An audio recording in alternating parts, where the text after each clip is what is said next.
Welcome to Nice Ashes. I'm Nate. And I'm Mike. We are going to do a first ever on the podcast. I hope you're all sitting down. Unless you're standing and listening, then that's great too. We're going to do two back-to-back in one episode. I feel like I'm like a circus. Step right up. Come and see the great show of Nate and Mike smoking two Alec Bradley seconds back-to-back. Yep. These are unlabeled, but we've got a light wrapper and we've got a short wrapper, and they are, Rothschilds? These are Rothschild size. Yep. So we're going to start with the light one. And we've got a doozy of a topic this episode. But we're going to start with the light one, and then we'll get into the topics. So I'm going to get cut and lit. And Mike will tell us a little bit about the cigars. So these are Alec Bradley's, as you know, Rothschild size, which I like. And Alec Bradley makes a lot of promo-style cigars, I would say. And this is something they call a second. So these are not... They're usually wrapped too tight or too loose, so there's something off about them. Maybe the color. The one I have is not off color. I got them in a bundle. I don't know. Mine told me an off-color joke, but otherwise it's pretty good. And, you know what? And I have to say, I just lit it, and the draw is amazing through this. So it might be looser than their spec. It might be oversized. You know what? That could be. Of the original cigar. And I don't even know what these are originally supposed to be perfectly honest. It's not like the Edge Fuma or something. It's more like the Bin Maduro, except I know the brand of this one. Yes, okay. You know, I'm just going to go out on a limb, and I think I mentioned before on this podcast that I'm not the taste expert, and I'm not the smell expert. You know, my wife sometimes would be like, "Oh, what's that smell? Can you smell that?" And I'm like, "No, I don't know what you're talking about." But I'm getting kind of like almost like a nutty, like kind of like a nut flavor from this. It is, and they smell really nice. They smell. Oh, really, yeah. You know, like what a cigar should smell like. Yes. But so first few puffs, I like it so far. As we know on the show, sometimes what you taste at the beginning is what you taste at the end, and then sometimes it's not. But as it stands right now, even though it's a second, I would happily smoke this all the way to the end. Yes. Like I say, most of these it's a branded second, so it's probably going to be pretty good. And you can guess based on the shape and the color of what they're supposed to be. Yep. Wink, wink. It's not like a Fuma where they're saying it's this cigar. This was supposed to be a factory rolled cigar that was just one of the ones that couldn't pass the test, so to speak. Well, and they have other cigars that don't pass any test, and they probably just trash, right? Like quality control purposes, like it got wrapped weird, or the length. I'm guessing they don't have a lot of wrap issues. They probably have a lot of discoloration issues as they age. Oh, okay, yeah. Yeah, because usually when they're discolored, it's not like really obvious. You know what I mean? Yeah, well, not to like, us. Right. We don't look at their production line every day, Right. It's a cigar that would look out of place in the box. Yes. But not out of place in my hand, which is where it currently is. So. No. And I like smoking seconds. I think a lot of guys like myself do. Yeah.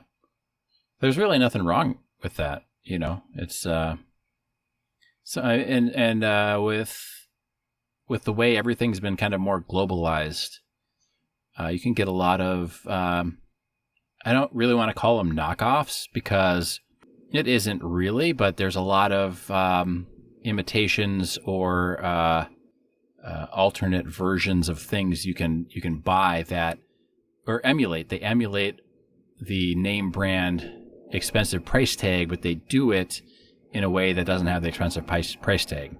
So you're not like 100% sure what you're going to get, but if they studied what they're kind of like emulating, you just know it's going to be good. It's going to be decent. So right. I'm a big fan of factory second Red Wing boots. Okay. A lot of times they have like a loose. The stitching is tight, but the way that they blasted the leather, there's like a loose spot on it, so it's not perfectly shaped. Oh, which just okay. blends right out after you wear it. After you wear them and get them worn in, you can't tell. But there's like a weird, there's like a loose spot or a tight spot. Oh, okay. That'll shape back in as you use them. You can't even tell. Yeah. Those black Red Wings that I wear, you've seen me wear them. Yep. Those were seconds. Oh, okay. Yeah, and I saved $130. Yeah. Buying seconds, and one of the boots had a loose part. It had a little bulge right where the last meets the welt at the bottom. Oh, okay. And it looked ugly until I broke them in, and then now you can't even tell. Yeah. So well, and even to the untrained or uninitiated, I'm sure at the very beginning, unless you were looking really closely, you couldn't tell. Yeah, once they were on my feet, they were fine. But you're not going to charge $320 for a pair of boots that aren't perfect. No, and not representative of the brand you want to convey. But that doesn't mean that they're any worse than... No, they're awesome. The flagship line or the non-second version. Right. It's just... If I had an office job, I'd wear those every day. Didn't quite meet the quality control brand, on point stuff. So, but I'm really excited because we get to talk about one of my favorite authors today, whenever you're listening, Kurt Vonnegut. Yes. So we did The Animal Farm. We both read that. We didn't call each other every night and read each other chapters, but we both read or consumed it because Mike does a lot of audiobooks because he's in the car a lot. And I've never really gotten into the audiobooks, so I always just read.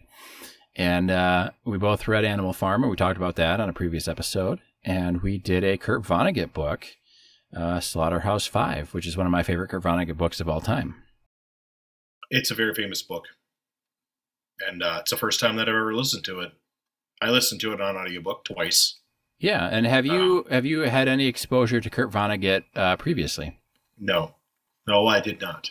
Okay, and I've had that makes me very excited. To post-modernist literature, so I understood the style and the content. Yes, but like I've read Boiling Hippos and the beat novels and all that sort of thing. Okay, and I would say. And I recently read for the first time White Noise, which I know they're coming out with I think a movie adaptation of that.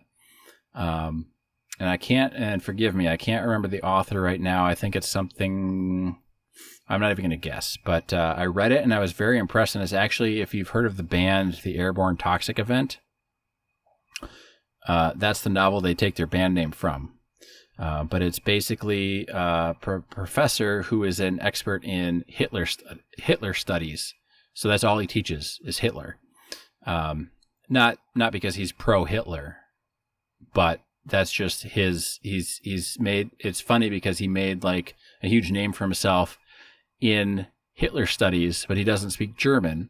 And so part of the book is he's super nervous about having to go give this keynote speech because he doesn't speak German, and everybody's going to expect him to speak German because he's a Hitler studies professor, right? So it's, I think it fits in that same vein of postmodern. Right. Or very similar it's by Don DeLillo. Never heard of him. Yeah, I would recommend that book. That one's pretty fun and disturbing. Kind of like most Never read it, to be honest with you. Well, yeah, and I had never read it until I think last year, because I've been trying to branch out and read more books and read more things that are, I don't know, different. I guess not Game of Thrones or Twilight or Harry Potter. It's eye-opening to read a lot of the postmodern novels by like that World War II veteran generation. Yeah, it's always like those fuckers were dark. It's like, so anti what society tells you those people should be. Oh, sure. You know what I mean? Or like what the media says, like, oh, the last great war. And to dive right into Slaughterhouse-Five, I love like the prelude or the preface where he's talking about, he goes and talks to his war buddy, and his war buddy's wife is like, you better not make this where people want to go and enlist. Right, you guys were all men, and you were all heroes, and it was glorious. And she's like, you were kids, and you better not make this where more kids sign up to go fight. Right. So and it definitely was not. It was definitely an anti-war novel. I want you to talk first because I've read it before, and I've got all my own, like, Kurt Vonnegut reading boner, I guess. Sure. But you having never read a Kurt Vonnegut book, I'm so excited to hear your thoughts, good or bad, or both, or indifferent. So the first listen through, I read it more literally than it was intended, or I listened to it more literally than it was intended to be taken. And I was like, God damn, this is dark, And I focused a lot on his wife dying as he was in the hospital. Yes. And like those like darker personal aspects. And I kind of didn't focus a whole lot on the World War II story. Like what could be taken as flashbacks, right?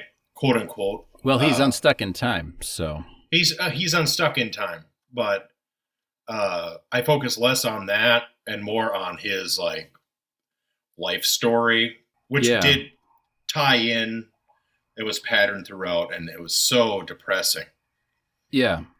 And then the second time through, I listened to it more of like a PTSD kind of story, where I was like, because I had already heard the story, I could focus more on the details. And there's a lot of details, and a lot of the things obviously got tied back and tied back and tied back. Yeah. Which I thought was funny. And I think, definitely on second reading perceived it as a attack on the U.S. government and their denial of PTSD and World War II soldiers, because that was a theme over and over.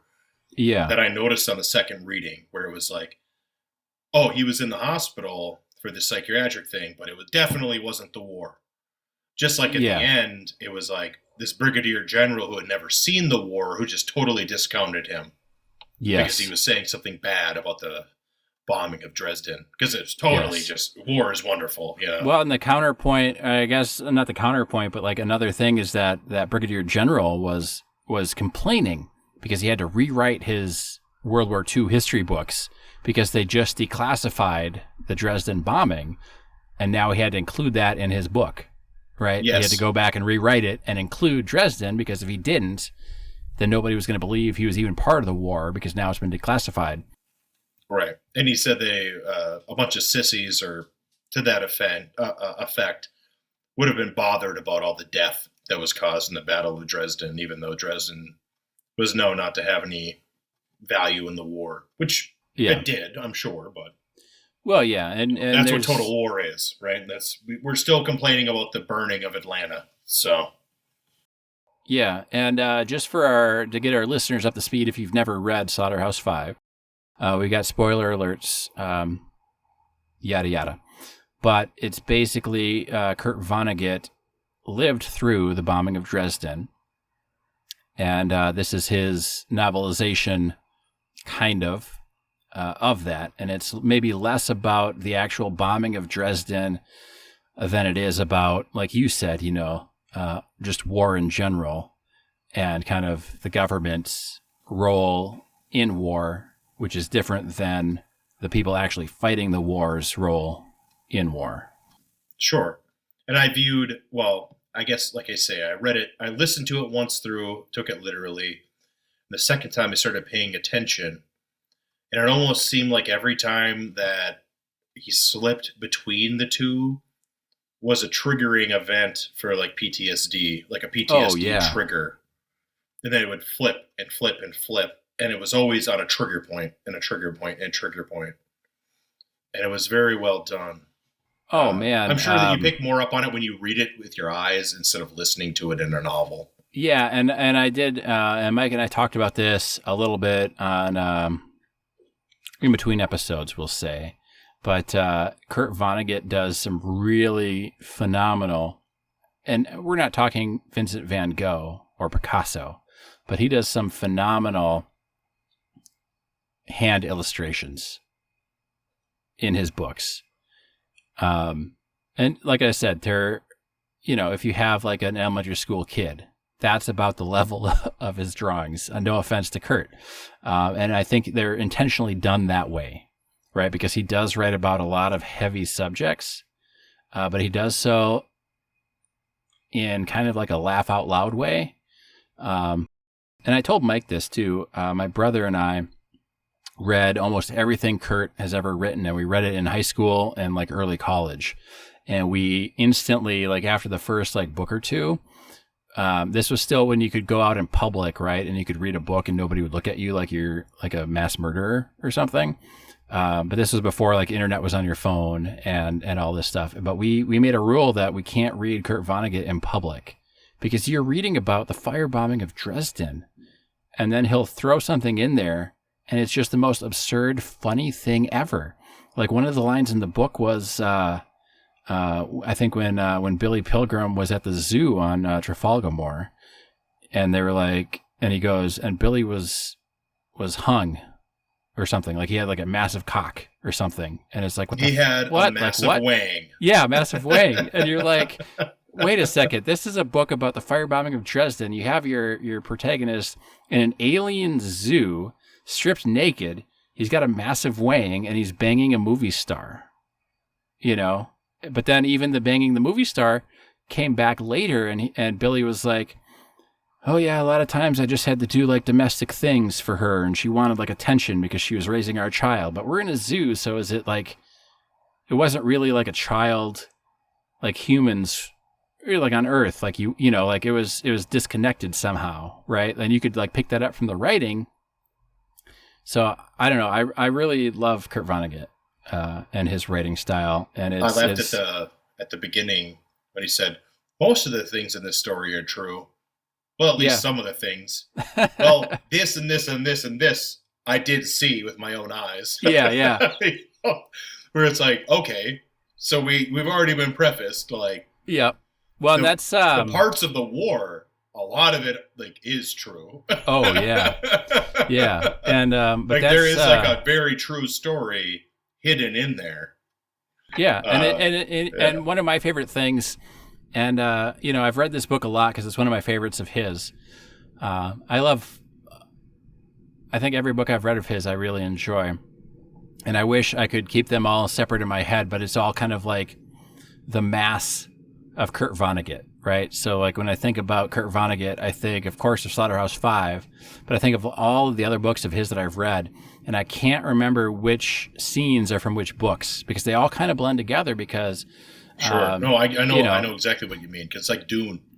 Yes. Once you've read a lot of the Dune story, it's hard to pick out where. Yeah, which book did this happen in? Yeah, I remember liking it, but I don't know where it was. Yeah. Where can I? What can I say? But I love because in Slaughterhouse-Five, it starts out the first whole chapter is just him, Kurt Vonnegut. He's writing about himself, going and visiting a war buddy whose wife hates him, and stuff. And then you're like, okay, yeah, I guess this is a preface, and then it's all Billy Pilgrim, and it's like you're 3/4 the way through, and then it's like.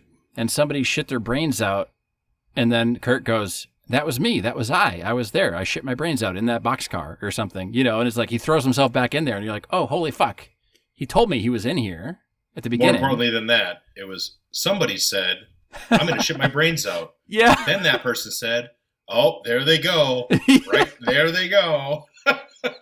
That was me. That was I. Yeah. There they go. I mean, it's that kind of stuff where it's like, but you're reading about the firebombing of Dresden, but you're not. I mean, you're reading about human nature, really. I found the parts about World War II very intriguing, especially like the Englishman's speech was interesting. Oh, yeah. The American Nazi was super interesting. I thought that his little diagnosis of America was like on the nose. Like all Americans are poor. They're trained to hate each other, especially the other poor. And everything that he said was actually true. Like I've been in a bar with the small little American flag and the little picture on the wall that says, "If you're so smart, why aren't you rich?" I've been in those bars. It was you. Literally that, you know. Yeah. And I loved how the English, they were captured at the start of the war, right? And they built up their POW camp, and they were putting on stage plays, and then you get these Americans, and it's at the end of the war, and they've been fighting and slugging through the trenches and the mud and the death and the blood, and they get dragged into the POW camp after spending a week on this train, and they're watching like Cinderella by the English being put on stage, like these very buff Englishmen who have been working out for 5 years. Yeah, and improving their lives and reading and making the best of their time in the POW camp, but you read it and it's like you feel as disoriented as Billy Pilgrim did. And he steals the spray painted silver boots, and that's what he wears the rest of the novel. So he's always like wearing this goofy getup, because he just has to scrounge. But you're watching like a stage play, and they were able to acquire silver spray paint in their POW camp to put on this stage play. And it was they were the two brothers, the snipers, right, that got killed. Yep. When Billy got picked up, and he got fresh off of people dying like in front of his eyes, and now he's watching Cinderella on stage. Right, and he was already in shock, clearly. Well, yes, of course. Already in shock by the time that he got picked up. And very interesting. Yeah. I like that he kept on laying down and trying to die. And they kept on picking him up and picking him up and picking him up. And then the two guys who were trying to keep him alive, and the weird guy who died in the train, which how was it Billy Pilgrim's fault that the weird guy died? Yeah, that was the guy that was like, "We're the Three Musketeers," and then the other two like snipers were like, "We don't want no part of that. We don't want to be the Three Musketeers." How was it Billy's fault that guy died on the train, though? I just don't get it. It's not, no, but it doesn't matter. Yeah, it's weird. That's kind of the point. Yeah, it had not the second time through, I tried to find the point at which he fucked with this guy, but it just never came about. He was just blamed for his death for no reason. Oh yeah, the only reason this other guy, I think his name was Ronald? Something like that. He was a plumber. He was the son of a plumber who was really into weird shit, executions, and But I think the only reason that Billy was ever blamed was because Billy was the exact opposite personality of this guy, right? And so this guy took Billy's wanting to die and not wanting to fight the war anymore as like a personal affront. And I think that's the only reason, because like Billy was like, "You guys go on without me, just leave me. I'll just die here in the ditch. I'm happy. Like, leave me alone." And this guy would go back and like punch Billy in the face and like get him up and moving again. So like he kind of made it his own like personal vendetta to keep Billy alive, which he hated. But the only reason he did it was because he hated Billy so much that he didn't want Billy to like be able to die and fulfill his destiny or whatever, because it was so against this other guy's perspective. Right. And I really like the cast of characters, the hobo, which I identified with the hobo. I've had it worse. Worse. Yeah. Until he died. Yes. And Ami in Cody, Wyoming, Wild Bill. Talk to Wild Bill. If you're ever in Cody, Wyoming, find Wild Bill. Yeah, Cody's a huge fucking place, by the way. Oh, I know that. I know. I've been there. Okay, yeah. It's like such a ridiculous statement. I looked for probably Wild goes over Bill, the heads of readers who don't live in or who've never been there. It's like a huge who don't live or have come from bumfuck nowhere. Yeah, there's 1,000 Wild Bills in Cody, Wyoming. I'm sure. Yeah, there has to be. That has to be.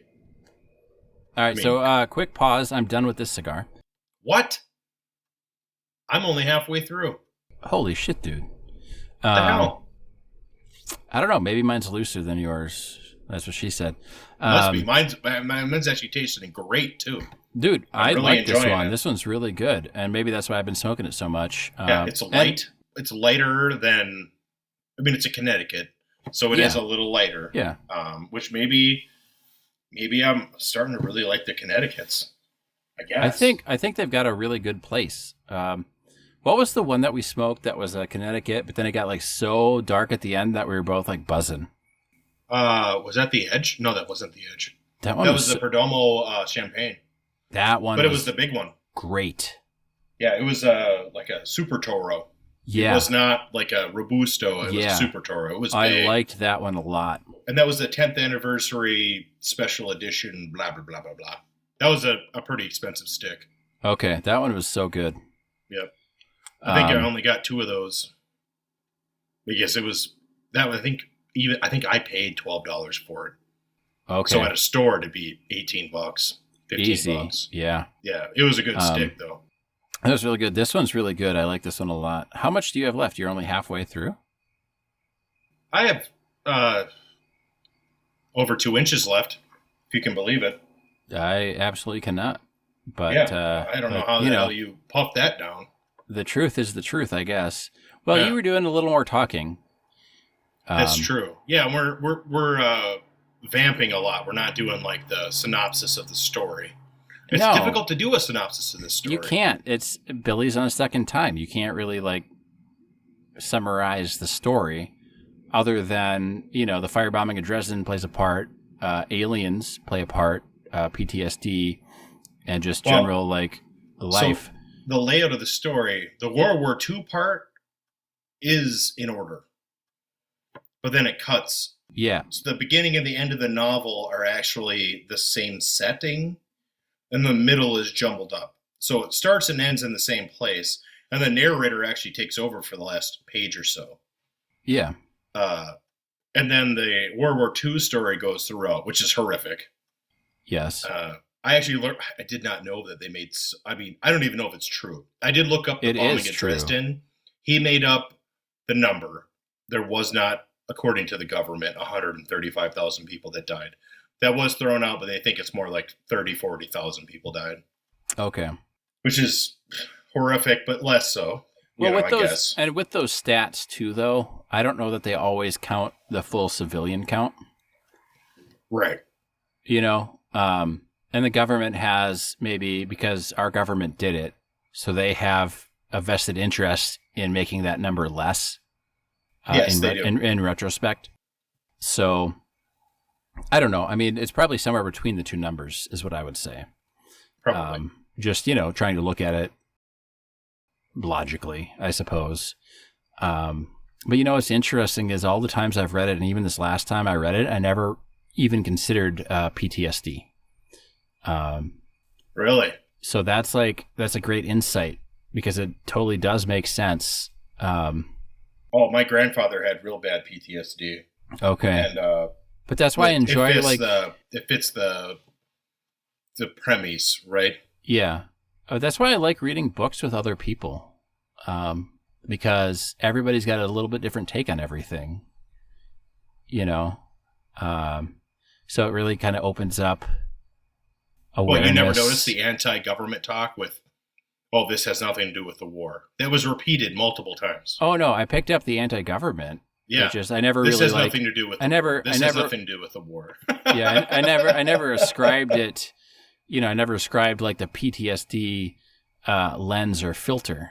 You know what I mean? Like a lot of the postmodern, like the Beat generation, those guys all wrote about it before the government admitted it was true. Yeah, but you know what I mean? But there's an awful lot that's going on in the book, even though it's a short book, and it's written very accessibly. Like he doesn't. Oh yeah, there's nothing complicated to. I mean, but there's a lot going on. Yeah. And but that's why I like it so much. And one of my favorite things about Kurt Vonnegut is he takes almost like everyday feelings. And I suppose whether they're PTSD or not, but, like when he talks about Billy marrying the wife that he married, and then becoming a successful optometrist because his wife's dad ran a successful optometry business, He ran the school. and he never really even like liked his wife, but he was like, Kurt made a point that Billy bought this super expensive, like $800 ring to give to his wife at this party. But then, do you remember when Billy got like so shook up by the barbershop quartet that sang a song? By the Fabs. Yes. And like he got so shook up that he couldn't even like give her the ring in the manner he intended. And then now that you say PTSD, I'm like, oh my, that makes sense. Like that's exactly what that was. Did you also pick up on Billy treated his wife so well? There was another woman at the party that was jealous and started talking shit about how his wife already had all the jewelry. Yes. In town. Yes. So even though he was not super impressed with his wife, he still treated her very, very well. Oh, of course. And then it got even weirder because like there's so much with Billy's character to kind of like delve into, but like he didn't want to be in the war, and he wanted to die. But then he came back from the war and he married this woman he didn't really want to marry, but he did, and then he treated her great, like you should, right? Like really, yeah, she like got the diamond that he found and the coat. Yep, and there's never any instances of him ever behaving poorly towards her, other than cheating on her once in the zoo. No. Oh, at a party. Yeah. Yes, yeah. Yep. Yeah. But he was drunk, so it's okay, right?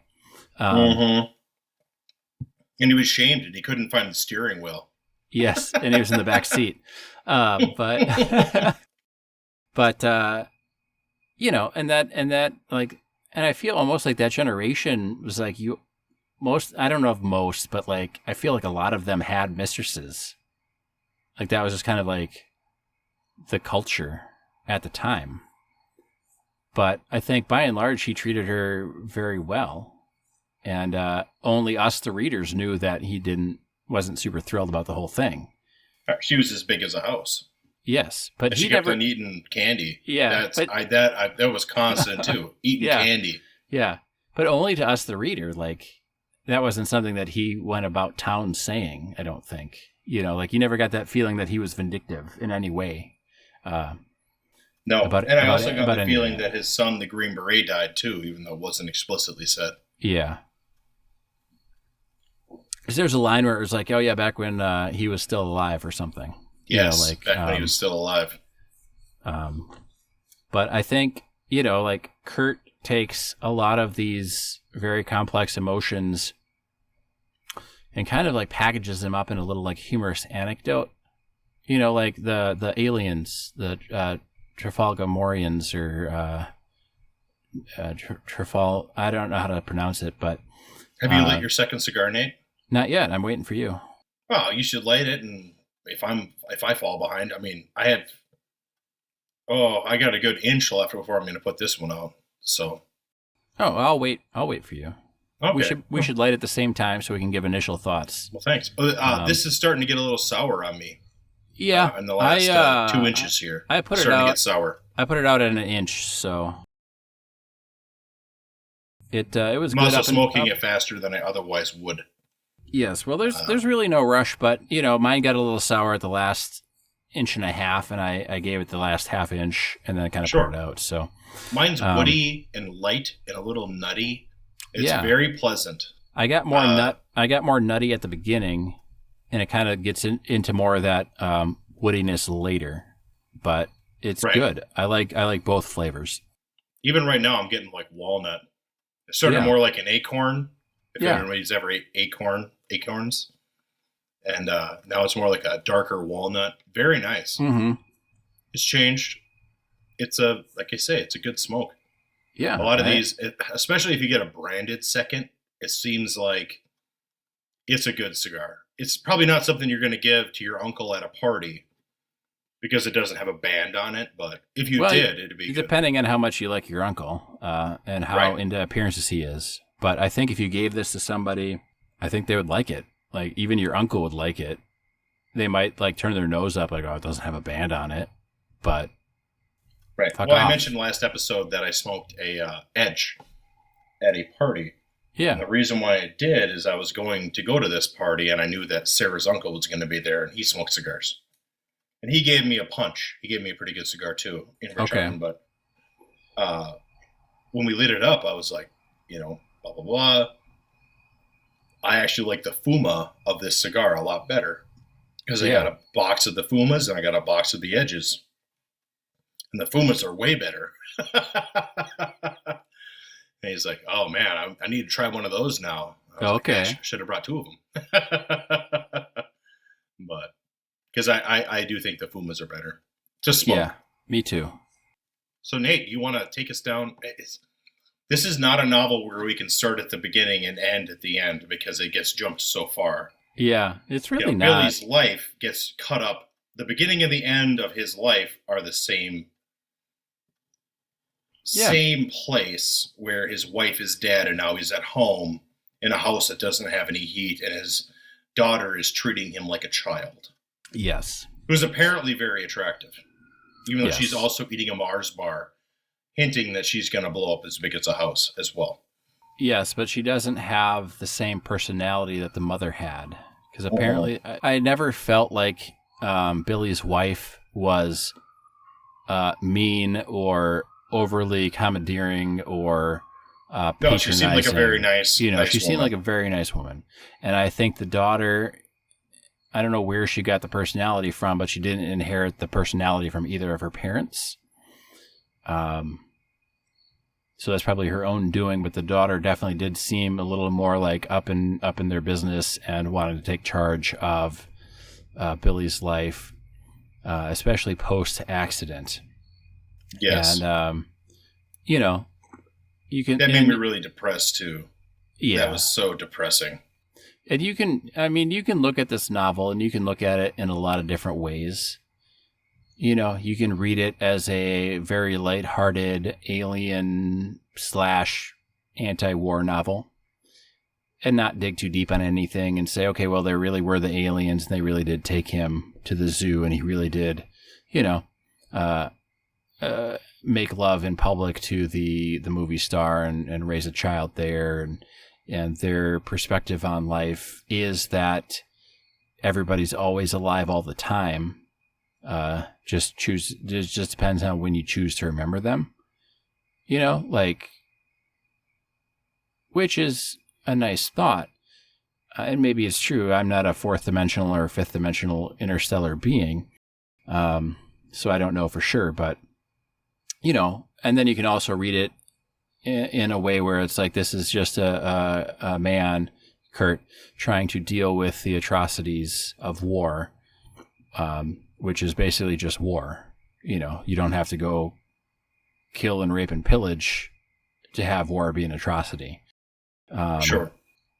And maybe it's just his way of trying to deal with it and to rationalize the people that have died in the war that either he directly caused or just indirectly witnessed, and hey, they were alive 5 minutes ago. So if I remember them 5 minutes ago, they're still alive. So there's a lot of different levels or layers that you can kind of read into this book. And It's really kind of a terrible topic. Well, I remember my grandfather talking extensively about how to blow up German, American, and French tanks. Okay. He fought on the Western Front. Okay. And he was a tanker. He drove tanks. He was 6 feet tall, which was too tall to be a tanker, but he joined up in California, and he got put into a tank division, being a graduate of the 8th grade.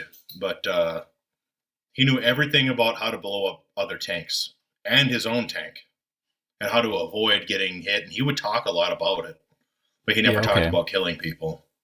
Ever. Yeah, and so my grandpa was a merchant marine on Navy ships. And he was there at Normandy, and he was there offshore of Okinawa. And Sure. The only time he ever talked about anything war related was once. And he was, I don't know, a couple of years from death at the time, so he was older. And we were all older, the grandkids. It was just me and my two younger brothers there. And he got fairly drunk at dinner. Not, like an appropriate level of drunkenness. You know what I mean? Like somebody gets drunk and they're chatty.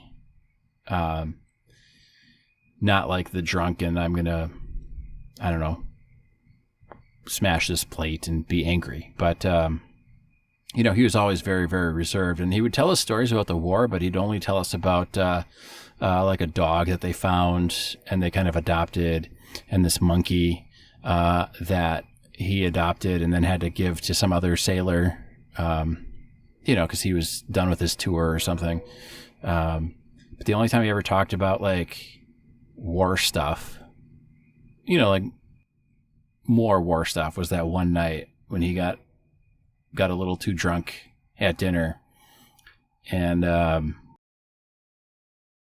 it's different. It's not something you don't go to war for fame and glory, or if you do, you find out real quick that that's not why anybody's there.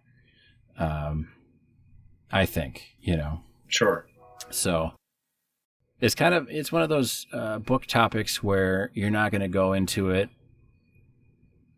thinking I don't know. It's like it's a super heavy topic, and for Kurt Vonnegut to be able to write a book about it and to make me laugh out loud, I read every night before bed, and so Sarah's always just laying there and doing her own stuff, and I just started laughing, and she goes, "What are you reading now?" And so I showed her the line where Kurt was talking about this other woman, and she's like, I can't remember what the full insult was, but it was like she was a, like, I don't know, a titty flubacus or something. Like it was some like super silly made up word, but like just his timing with where that came was hilarious, and it made me laugh like literally out loud.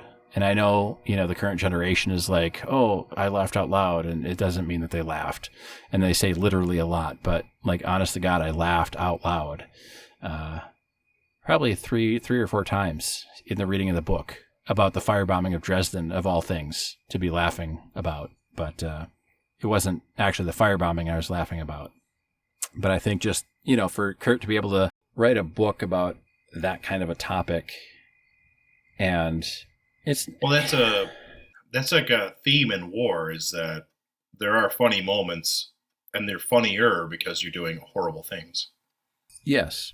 So that's the way I feel about my experience in the oil field in a lot of ways. Yeah.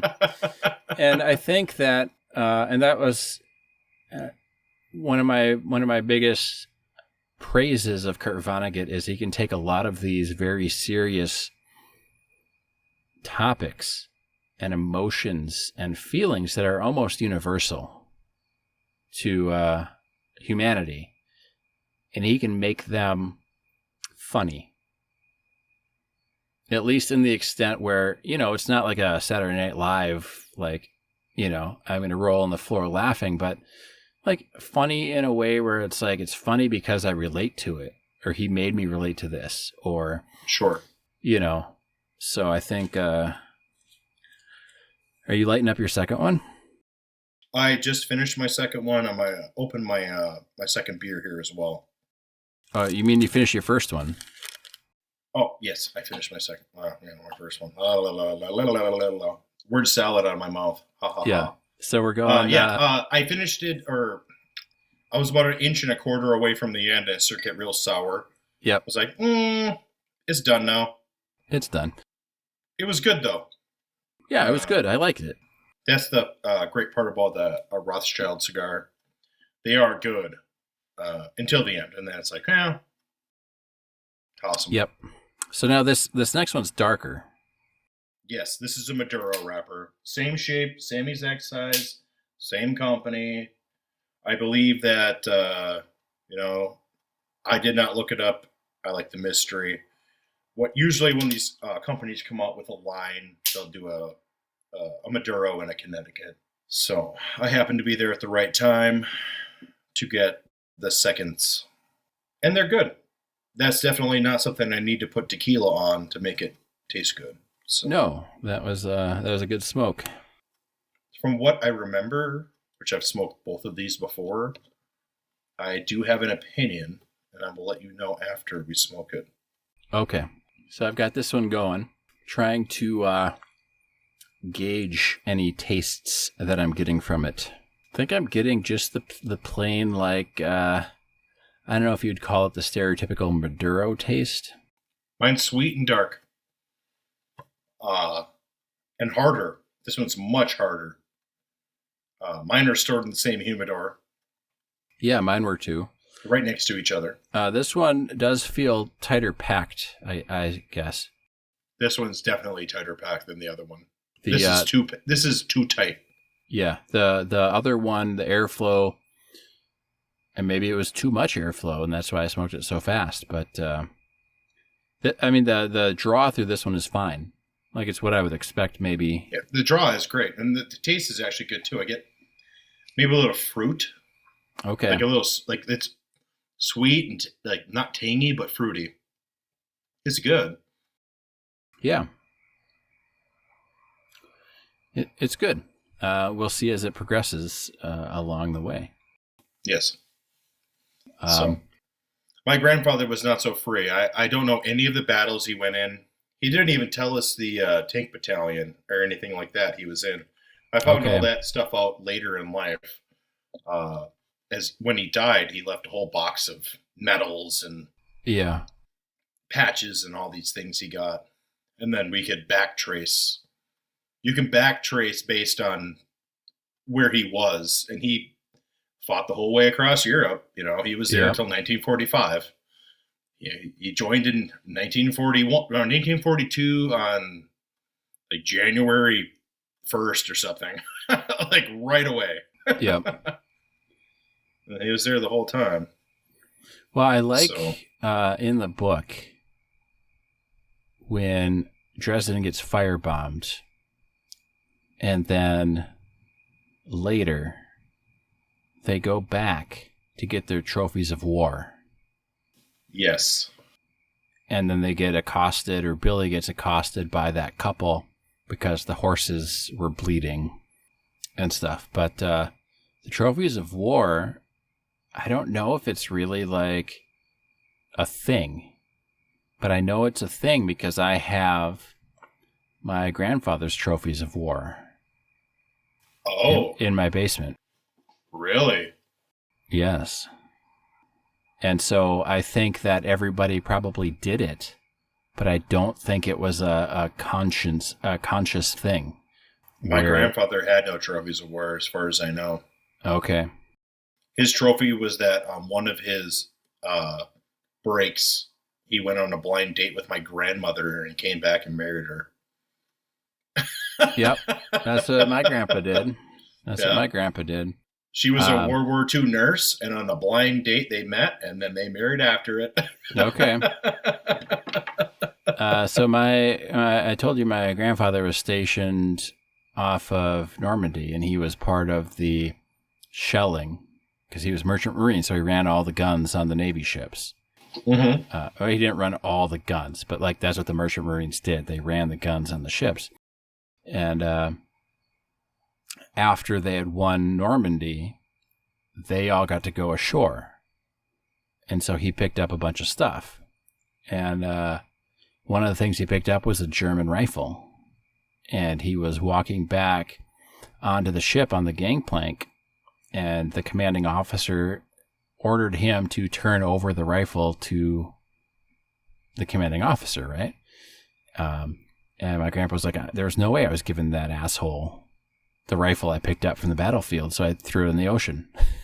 Like rather than give it to the commanding officer, he threw it in the ocean. But he did bring back an American helmet and a Nazi helmet. So I have both of those. Oh, cool. In my basement. I can't believe I haven't shown you the helmets. Why aren't they on your wall? That's what I want to know. Because it's not socially acceptable to hang a Nazi helmet anywhere, really. Yeah, it is. I got my battle helmet on the wall. You've seen it, haven't you? No. Yeah, I got my old hard hat on the wall.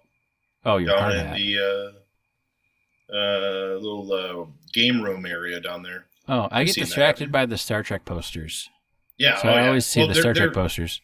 They're posters in frames, just so everybody knows. My house does not have posters on the wall without frames.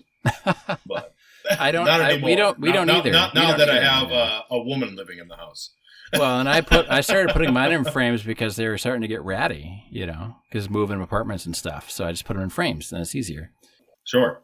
But I got a lot of movie posters that aren't up. We'll just put it that way. I'm putting a lot of my posters on the ceiling of my workroom. Okay. My little, the freezer room. So yeah, yep. That's where Tila Tequila goes. Okay. Perfect. So I don't have any cool war stuff. My grandfather, I don't know. Like I say, he never told us shit about. Yeah. He didn't want to talk about it. And my dad was in 7 conflicts. Okay. And he doesn't really want to talk a whole lot about it either.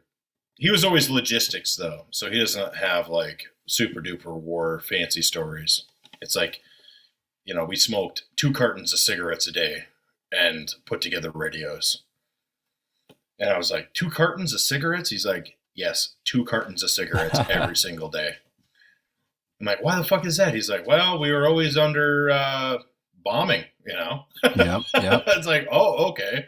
I can see how you can smoke 2 cartons of cigarettes a day when the cigarettes are free and you're getting bombed. Yeah. So, my dad did have a friend that was in the air up in Saigon. Okay.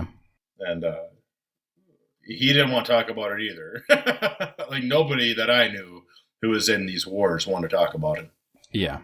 And the only reason that we probably ever got anything out of my grandpa is because as kids, you're curious, so you ask, but he would never tell other than some of the lighter stories where they found this dog or he had a monkey as a pet for a little bit from one of the Pacific Islands or wherever. And the only reason we heard the other story is because he was actually, I don't think he was dishonorably discharged, but he had a mark on his record. And he was, I guess, reminiscing about that when he had a couple too many beers or drinks that one night, because his friend wanted to see his discharge papers, and his friend noticed that on his discharge papers that he had a strike, or I don't know what you call it. And so he told us the whole story, and it was pretty wild. But it didn't have a whole lot to do with actual fighting and killing. It wasn't about that. It was about just people, I guess, and not turning in your friend for doing something not anti-American or anti-war, but just doing something stupid, and so that's what he got in trouble for not bringing that immediately to the superior officer. Right. Nothing to do with that. I know that my grandfather entered in as a 16-year-old private and exited a mid-level sergeant. My father told me that meant that he must have killed a lot of people. Okay. Yeah, I don't know what my grandpa exited as, but I know he enlisted at 16, and he had to have his parents sign off. Sure. My great aunt signed off for my grandfather, and actually fucked with his retirement and everything too, because he had the illegal birth date in the real birth date. Oh, okay. And the government tried to fight him on it a couple times. When he was receiving benefits as a 80-year-old guy, 70-year-old guy, Yeah. So, which is always fascinating. U.S. government is always so great to their veterans. That is what I've heard. Yeah. So, any other thoughts about Slaughterhouse-Five? Well, we're only, I'm not even halfway through the cigar. I never said you were, man. Okay. I just thought, I'll tell you this real quick, is no matter how many times I read that book, every time he says Billy's story starts with this and ends with post-modernist, I always flip to the back page because it's just satisfying because it does end that way. Yes. Well, it's used as a device when shit gets so ridiculous that there's nothing else to say. Yeah. Every time there's a bird or a dog bark, or it's like, it's above and beyond what can be talked about, really. Yep. Did you pick up on the So It Goes? Yes. Every time somebody dies, anything, or mentions of death. Anything dies. Yes. So it goes. So it goes. And there's a lot of so it goes. A lot of death. It is a World War II story. I wanted to talk about Kilgore Trout. Yes. I hated Kilgore Trout. Kilgore Trout makes an appearance in a lot of Kurt Vonnegut's books. Yes. And Kurt Vonnegut makes a lot of appearances in Kurt Vonnegut books. But only peripherally, right? Like, so when Kurt Vonnegut made appearances in Slaughterhouse-Five, he wasn't stealing any show, it was just, I was there, in some of the other books, it's like, and I was sitting there at the same bar or something, like he's always just kind of like there. But Kilgore Trout is in a lot of different things. But why do you dislike Kilgore? He was an unpleasant person. He spit fish flakes on the woman's titties, and he would have followed Billy up to the bathroom when he was having a panic attack. Yeah. Which is what he was having, right? Well, yeah, He had a panic attack and went upstairs, and Billy had to tell him to stay downstairs. Yep. So he was freaking out. I just didn't like he was like just over the top, Yeah. Didn't care for that. Not subtle. I'm not subtle like a Minnesotan. No. And then it was funny, he got the attention of that one woman at the party and was telling her all about this book that he hadn't even written yet. Oh, yeah, he was telling her straight lies, and she was believing it. And, yep. Yeah. Interesting character in a novel, but there's too many people that are really like that. I love the bit when Billy goes to the sex shop, right? But the only reason he goes to the sex shop is because they have Kilgore Trout novels in the window dressing. Yes. Remember? And they're like, hey, all the stuff you want is in the back. And he goes, no, I just want the Kilgore Trout novel. I haven't read this one yet. And he gets into this whole, it's a whole thing. Like, he gets into this whole almost like altercation with the smut shop owners because he was convinced he hadn't read this Kilgore Trout novel yet. And he bought it and brings it home. And he's like, oh, I had read that one. He definitely saw a picture of a donkey fucking a woman in front of a curtain with Doric columns on the sides and it was the same one. He had to have seen it, yeah. It was the same one from his War Buddy. Remember? I think Kurt Vonnegut had to have seen it. Yeah, no, yeah. It was the same one from the War Buddy, yeah. I never looked up to see if it was real. But they showed Billy that in the smut shop, and that was the same one that his War Buddy showed him. It was the same photo. I did follow that. Second time reading through, of course. Or listening. Yes. I'm listening. I'm not reading. Which does make a huge difference, of course. It's like I said, there's layers and layers. I wanted to listen to it a third time because I bet I would pick up on more layers. Yeah. It's kind of like a literature class in college where they have you read it through once and you take your notes, and you read it through it twice, and you take your notes. You read it through 3 times and you take your notes. Yeah. And you pick up on different layers of the story every single time you read it, because you already know the base layer. Yep. Before you go through the second time and the third time. Oh yeah. I would say rather than, and I'm not going to dissuade you from listening to it a third time, but I would say go for something else by Kurt. Go for like Cat's Cradle or something. Every time I hear Cat's Cradle, I think of like the song. Yeah. But like read or listen to just anything other by Kurt Vonnegut than Slaughterhouse-Five. And I think by exposing yourself to more Kurt Vonnegut novels, you will get a better understanding of Kurt Vonnegut or of, his style. And then after you've listened to one or two others by him, then go back and listen to Slaughterhouse-Five again. Sure. Because there's a reason that Slaughterhouse-Five is maybe his most well-known novel, or the one that most people think of when they think of Kurt Vonnegut. I mean, it's a great novel, but I think if that's the only Kurt Vonnegut book you read or are exposed to, there's so much more to Kurt Vonnegut in a lot of his other stories. And he's got, and like I said at the beginning, like I wish I could remember which books all of these things are from, but there's one whole book that's based on Bokenism. Okay. And it's a made-up religion that he made, where the people who started the religion had no families, and they decided that everybody is their family. And that's kind of like, it's very, very surface level, but that's their whole thing, is like, everybody's my family. And so you've got all these different, religious ceremonies and things, but it's all to do with everybody's my family, and I can make my own family kind of thing.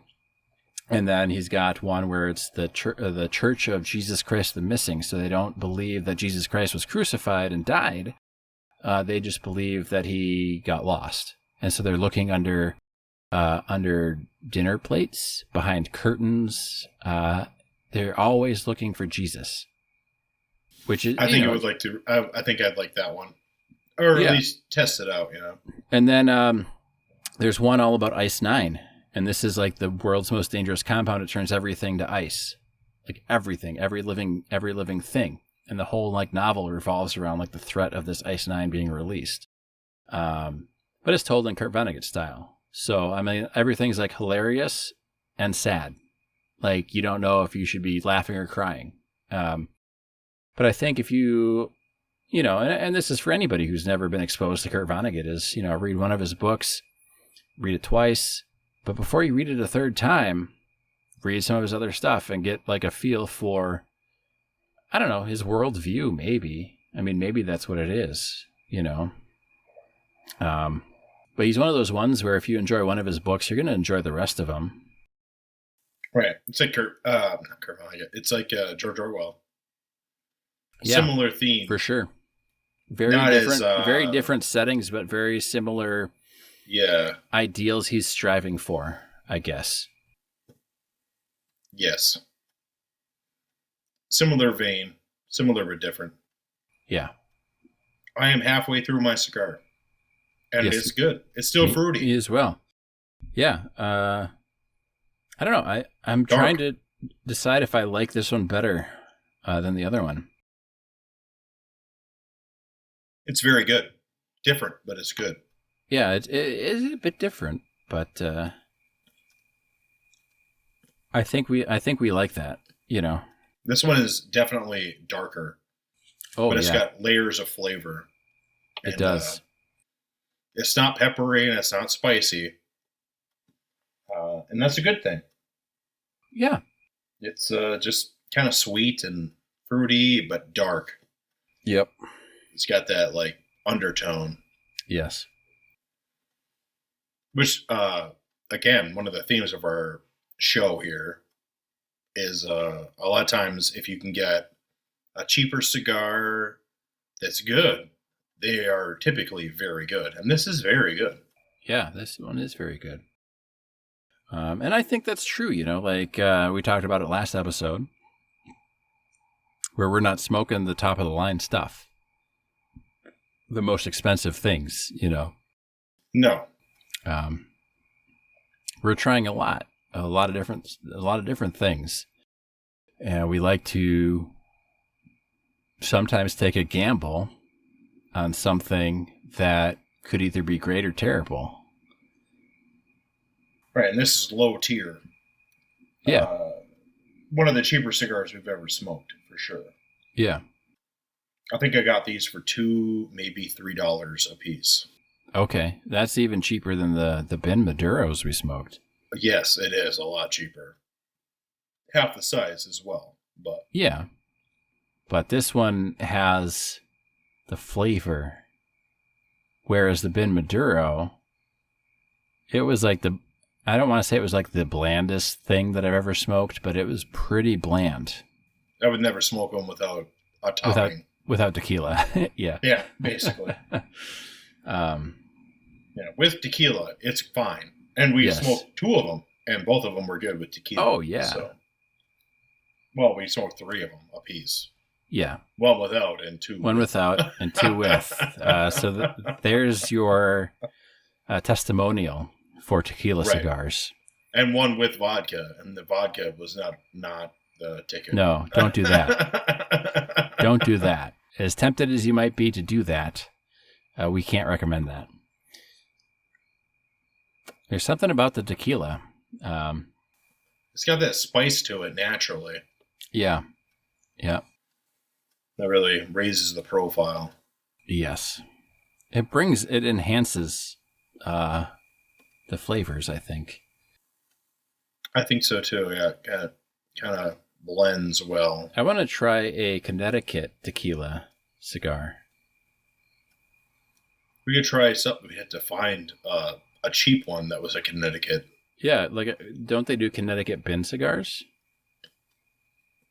I'm sure. Yeah, they can't just do Maduros, can they? No, they don't. I mean, obviously they're going to have Connecticut's. They're not as common because the Maduros are more popular overall. Okay. Makes sense. Well, I'm excited that you liked Slaughterhouse-Five. Yeah, like I say, upon second listening, it was more interesting because I knew the baseline of where it was going to go. Yeah, you weren't so focused on what's going to happen next. Right. You could, read a little more into everything. See, and I even thought that maybe the whole Trafalgar journey was based on his, I did agree that it was like the drug-addled mind of a person who was in a horrible crash who had PTSD. Yeah. I could see that being the underlying cause, let's put it that way. Yeah. With flashbacks. He was clearly, I mean, like I say, it's like flashback. It depends on how you want to look at it. Yeah, but he also did like flash forwards. Yeah, yeah. In the very beginning of the book, too. And, so it's very interesting, and I guess it's kind of like up to your interpretation as the reader or listener. Well, I don't know if you noticed, but at the beginning, he never said, "Oh, it'll be fine." There's only to the middle of the book where he started to get this attitude of like, "I've already seen what's happening. It'll be great." Yeah. Until the very end where he was totally confident. Yes. That it'll be fine. Yep. So, it's interesting. Not a page turner in the same way that Game of Thrones would be, I guess. Which I've never actually read or even watched a show of Game of Thrones, but I've heard it's good. Well, so I've read the first 3 books, and then I quit because I couldn't stand it anymore. I will say this: the first book was great, but I don't like George R. Martin's writing style. Okay. And I actually looked up why. And it's because that I don't remember what the term is, but what he does is he creates the characters. And then the characters basically have to live out their story. So he doesn't really know how things are going to end. Right? So he creates all these characters and puts them together, and then he writes it true to how those characters would actually behave in those circumstances, which on paper sounds great. But when you get into even the second book and he's killing everybody, like everybody fucking dies. And then by the third book, all the people that he introduced in the second book are all dead. And then it's like, well, none of the characters that I like are still alive. And now you're introducing even more characters in the third book. And I don't have the energy to learn all of these new characters 3 or 4 books in. And I know you're going to kill these ones too. So what am I invested in? I don't really care about the land that you've created. Like, I don't care who ends up being the ultimate ruler of this shit pile that you've created. And some people like that, and that's fine, but there's not like one. I mean, there's a couple characters that live throughout, but they're like minor characters, and then they like disappear, and then you're like invested in other characters, and then like 2 books later, they kind of come back, and you're like, well, and then other characters disappear for a long time. And what I read was that there was actually supposed to be like a 5-year gap. Like, we're talking 5 years, a 5-year gap between 2 of the books. And the reason there's so many books is because George R. Martin couldn't jump 5 years ahead in the lives of these characters without actually writing their 5-year life story. Because he couldn't foresee that, because he only wrote the characters. And so it gets kind of monotonous, and like everybody fucking dies.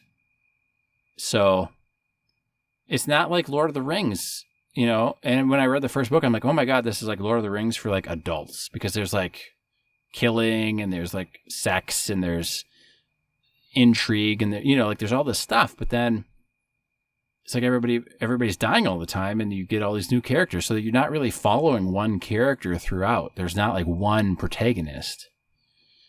And I think if you had a different writing style, you could do that same thing, and you could kill a lot of people, and you could like get your reader off balance. Is this guy really the bad guy, or is this guy the good guy, or is this? But it takes so long because he's only writing the characters. He doesn't really have an end in sight. He doesn't know how it ends yet because he hasn't written it.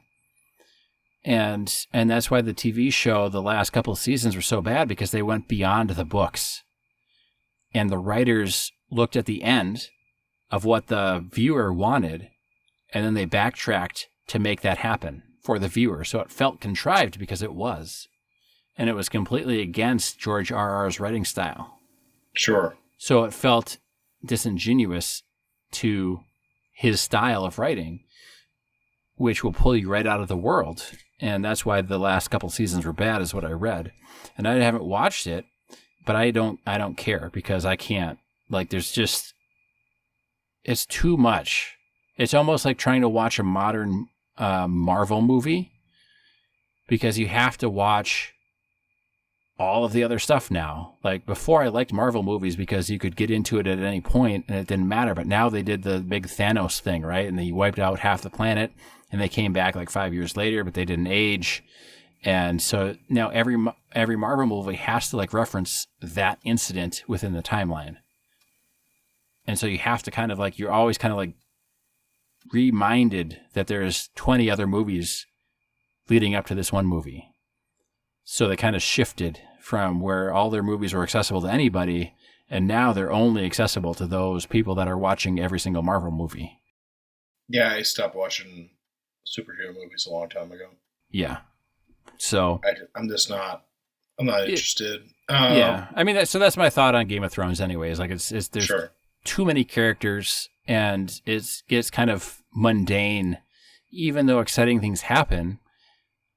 But like he has to write every single character's like every single day out, and he might not include it in the book, but like you kind of can tell that like he's writing all of this stuff out, and it gets kind of like, well, okay, so this character forgot to brush their hair this one morning, and that leads to this and that and the other thing, because that's out of character for them, but that's what happened that morning. So now we're going down this path. There's going to be a lot of Game of Thrones posthumous or post-death reading, is what you're saying. His estate is going to be probably posting a lot of this. I mean, if he's actually physically writing it out, genuinely. Yeah, I mean, and I don't know for sure how much he actually is. But yeah, you could get like the daily journals of character A, character B, character double C, or whatever it is, you know. Right. And now they've got the prequel out leading up to it, and I don't think he wrote any prequel stuff. So this is just like he sold the rights, and now they're doing a prequel, and they're doing the Lord of the Rings prequel too, I guess. So 2 episodes are out right now. I haven't watched it yet. No, I'm not going to either. I don't know if I probably won't. Do it. I'll just wait and see how the reviews are. You know, I mean, I'm not gonna watch it based. I don't care.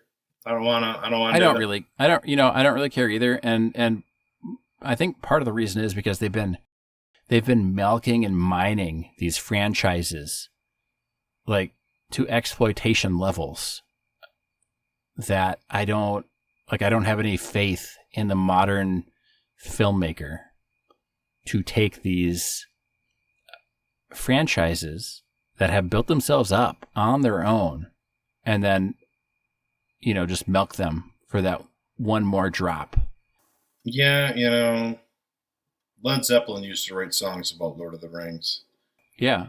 And if it's not that good, then I'm not interested, because it was amazing at one time. I just don't care. You know, I didn't watch the last Harry Potter movie either. Not Harry Potter. What the hell was it called? Wild Beasts or whatever the fuck. Oh yeah, that stuff. Like I watched the first 2, the Tales of Grindelwald or Fantastic Beasts. That's what it was called. Yeah. Well, they're all fantastic. Okay, you dropped the main actor, and now we're gonna continue to watch. Like, fuck that. I'm done with it. You know? Yeah, and those are all like those Fantastic Beasts. It's like there's 3 or 4 of them, but they're all like prequels, and they're not really based on the books. They're just, you know, based on whatever. Like they're just filling out little tidbits from the books. So I think we watched the first one, and we really didn't like the first one. All the Harry Potter movies, like the full on like Harry Potter movies, they're good. They're all good. I didn't like the 6th one. The Half-Blood Prince, I did not think did justice to the book. Okay. Like, as a reader of the books, I didn't like it. It wasn't because it was a bad movie. No. I can't see it as a movie because I read the book. So yeah. And here's the thing is, I like the ending of the movie franchise better than the ending of the books. Really? Because in the books, Harry Potter is like some kind of lame ass accountant, and not the greatest wizard that ever lived. He was a mid-level order. Whatever. He was a bureaucrat. Yes. And in the movies, he's just bringing his kid to the platform, and that's it. And we don't need to know what he's doing, right? Like that's the best ending. I don't need to know that he's living a depressing life as a bureaucrat. He's living a life just like us, man. Mid-level nobodies. I know, but I don't want that for my fantasy protagonist. That's not what he needs to be. I liked it just fine. I liked it all until that last chapter when they told us what he was. And then I was like, this is the worst. The literal worst. But he was banging the super hot redheaded skank from the whole Weasley universe, right? Yeah, whatever. If that's the price for that, count me out. Okay.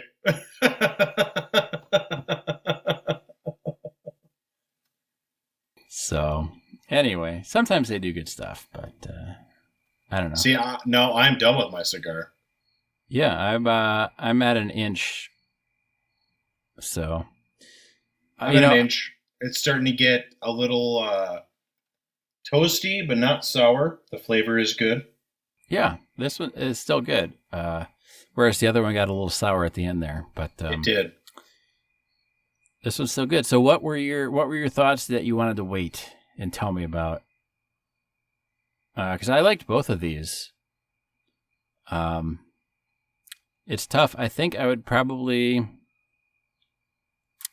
I don't know. Like, I liked the kind of the change of intensity of the Connecticut wrapper better, but I think this Maduro is better all the way through.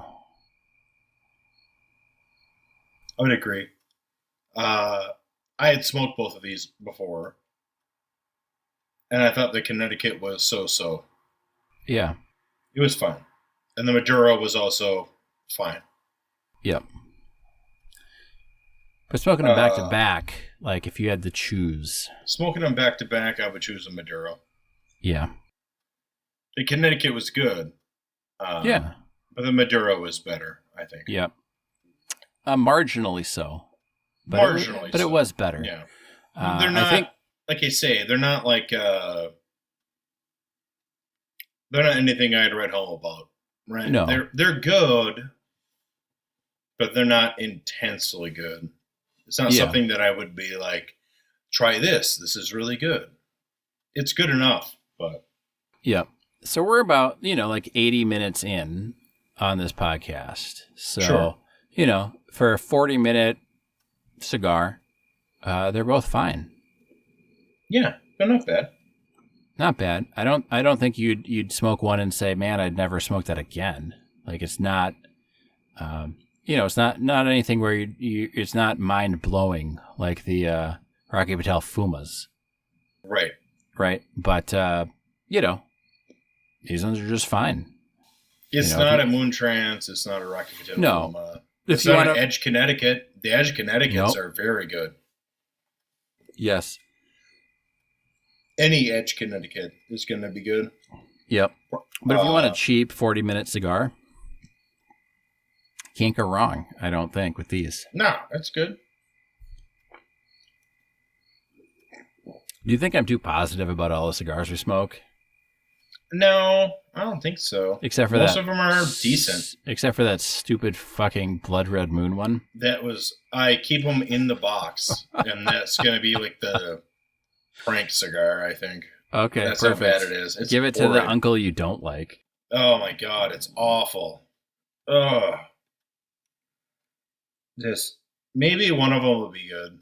It's almost like they had like a dead animal in one of them. You know what I mean? Like it's awful. Yeah, they ground up a mouse with the leaves. This putrid. Terrible. I'd rather smoke a Cheroux than one of these. Oh, well, one of these ones that we just smoked? Yeah, I would. Yeah. I'd rather smoke a Cheroux. Yeah. And they're good. But we haven't smoked one on the show yet, which we Not yet. We're going to do a big Cheroux showdown. Yeah, we have to. That'll be a while away. We're coordinating. We got to coordinate. Several brands together. Yeah. But, this is better than a Backwoods or a cigar you'd get at a gas station. Yes. And they're flavorful and good. And these are better than a Bin Maduro, or at least the ones we got. Yeah. Oh, yeah. The Bin Maduro. A lot of Bin cigars are trash, and these are not trash. They're good, but these are decent. Yeah. I think the only one that I would really ever say no to is the Blood Red Moon. I don't think I could smoke another one. Several of the CEO flavors were terrible. Yeah, but not quite as not bad impressed. as the Blood Red Moon. No. But the Blood Red Moon was awful. The but Bella Vanilla flavors was were- really bad too. Yeah. That one was bad.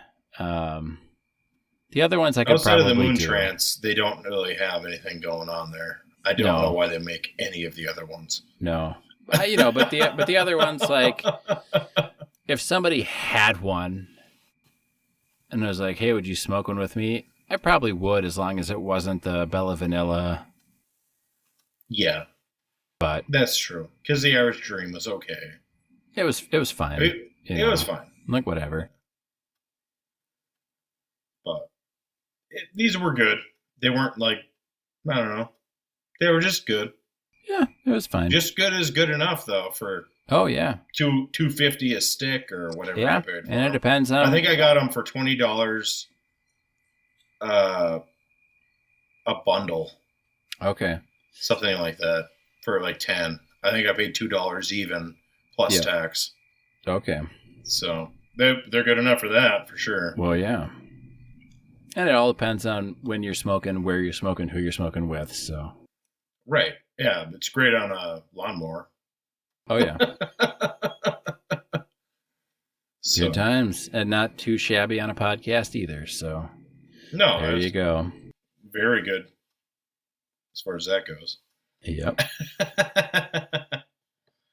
So anyway, I think that's about it for the night. That's it. Thanks for listening.